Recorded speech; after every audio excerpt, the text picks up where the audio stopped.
আমরা যে সাদা চিনি খাই তা কিভাবে তৈরি হয় জানেন কি? অনেকেই হয়তো ভাবেন এটা আখের রস থেকে তৈরি হয়, কিন্তু অনেক দেশেই বিশেষ করে ইউরোপ ও আমেরিকায় বিটরুট নামের এক সবজি থেকে চিনি তৈরি করা হয়। একে সুগার বিট বলা হয়। এটি দেখতে অনেকটা মোটা গাজরের মতো, তবে এর রং সাদা। এই বিট থেকেই চিনি তৈরি করা হয়। প্রতি বছর বিশ্বে ১৭৫ মিলিয়ন টন চিনি উৎপাদিত হয়। শুধুমাত্র মার্কিন যুক্তরাষ্ট্রেই গড়ে একজন ব্যক্তি বছরে প্রায় ৭০ পাউন্ড চিনি গ্রহণ করেন। এতে অবাক হওয়ার কিছুই নেই যে চিনি রান্নাঘরের প্রধান খাবার হয়ে উঠেছে। প্রথম সকালের কফি থেকে শুরু করে টেবিলের চারপাশে আরামদায়ক নাস্তার মুহূর্ত পর্যন্ত। তো চলুন আপনাদেরকে দেখাই কিভাবে এই বিটরুট থেকে সাদা চিনি তৈরি করা হয়, আর কেন সাদা চিনি খাওয়া আমাদের জন্য ঠিক না সেটাও জানাবো। বিট একটি মাটির নিচের সবজি যা সাধারণত কাঁচা খাওয়া যায় না। এটি মূলত চিনি তৈরির জন্যই চাষ করা হয়। মার্চ এপ্রিলে এর চাষ শুরু হয়। প্রথমে কৃষকরা জমি তৈরি করেন যাতে মাটি ভালোভাবে পানি ধরে রাখতে পারে এবং বিটের শিকড় সহজে গভীরে যেতে পারে।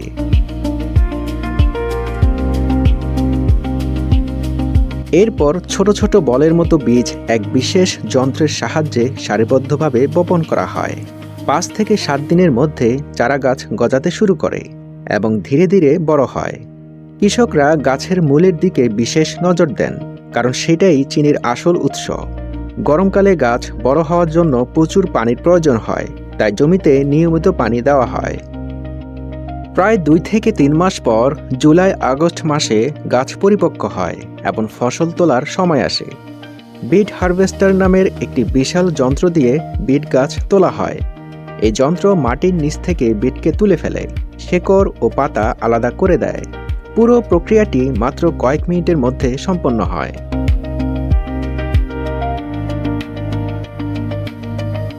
ফসল তোলার পর বিটগুলোকে ট্রাকে করে চিনির ফ্যাক্টরিতে পাঠানো হয়। ফ্যাক্টরিতে প্রথমে বিটগুলোকে ভালোভাবে ধুয়ে পরিষ্কার করা হয়। এরপর বিশাল এক মেশিনে সেগুলোকে ছোট ছোট পাতলা স্লাইসে কাটা হয়, যাতে এর ভেতরের রস সহজে বের করা যায়।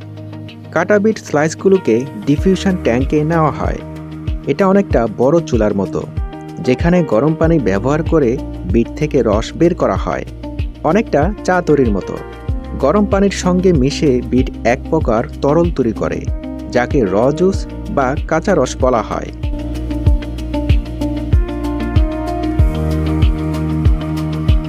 এই কাঁচা রস এখনও খাওয়ার উপযোগী নয়। এতে মাটি, প্রোটিন, ক্যালসিয়াম, বালু, এমনকি কিছু ব্যাকটেরিয়াও থাকে। তাই পরবর্তী ধাপে এটিকে পরিশোধনের জন্য নেওয়া হয়। প্রথমে এতে রাসায়নিক মেশানো হয় এবং রসটাকে ফিল্টার করা হয়, যাতে ময়লা ও ক্ষতিকর উপাদানগুলো আলাদা হয়ে যায়। এভাবেই রস ধীরে ধীরে পরিষ্কার হয়।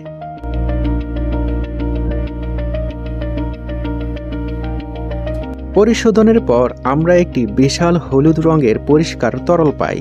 এই রসকে এরপর বিশাল বিশাল মেশিনে ফোটানো হয়, যতক্ষণ না এটি ঘন হয়ে যায়। এই ঘন তরলই আসলে চিনির মূল অংশ।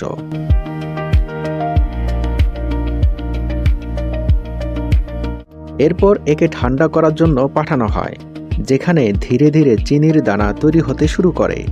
এই দানাগুলো তখনও সাদা হয় না, বাদামি বা হালকা ধূসর রঙের হয়, তাই একে র সুগার বলা হয়।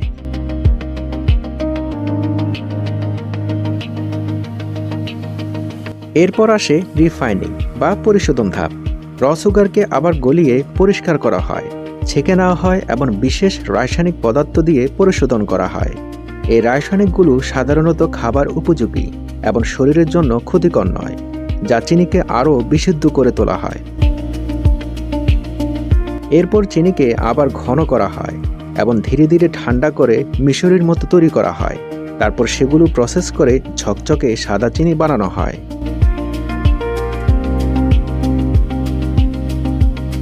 সবশেষ চিনি শুকানো এবং ঠান্ডা হয়ে গেলে চূড়ান্ত পর্যায়ে প্যাকেজিং করা হয় এবং এর কিছু অংশ বিশাল শিল্প বস্তায় লোড করা হয়।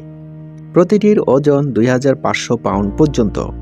বিশাল পাইপের নেটওয়ার্কের মাধ্যমে এই বাল্ক ব্যাগগুলি খাদ্য প্রক্রিয়াকরণ কারখানায় পাঠানো হয়। একই সময়ে আরেকটি প্যাকেজিং লাইন ছোট ভোক্তা বান্ধব ব্যাগ প্রস্তুত করতে ব্যস্ত। প্রতিটির ওজন প্রায় ৩.৩ পাউন্ড, যা বাড়িতে ব্যবহারের জন্য তৈরি করা হয়। মুদি দোকানের তাকগুলিতে আপনি যে চিনির ব্যাগগুলো দেখতে পান, সেগুলি আপনার সকালের কফি বা সপ্তাহান্তে ব্রেকিং অ্যাডভেঞ্চারের জন্য প্রস্তুত। এখন প্রশ্ন হলো, আখ না থাকলে কি চিনির স্বাদ আলাদা হয়? সাধারণত না, স্বাদের তেমন কোনো পার্থক্য বোঝা যায় না। তবে সাদা চিনি আমাদের শরীরের জন্য খুব ভালো নয়। এই শর্করা নিয়ন্ত্রণ করতে শরীর তখন ইনসুলিন নিঃসরণ করে। কিন্তু যদি আপনি নিয়মিত বেশি চিনি খান, তাহলে শরীরের ইনসুলিন ঠিকমতো কাজ করা বন্ধ করে দিতে পারে, যা ডায়াবেটিসের কারণ হতে পারে। তাই অতিরিক্ত চিনি খাওয়া মোটেই স্বাস্থ্যকর নয়।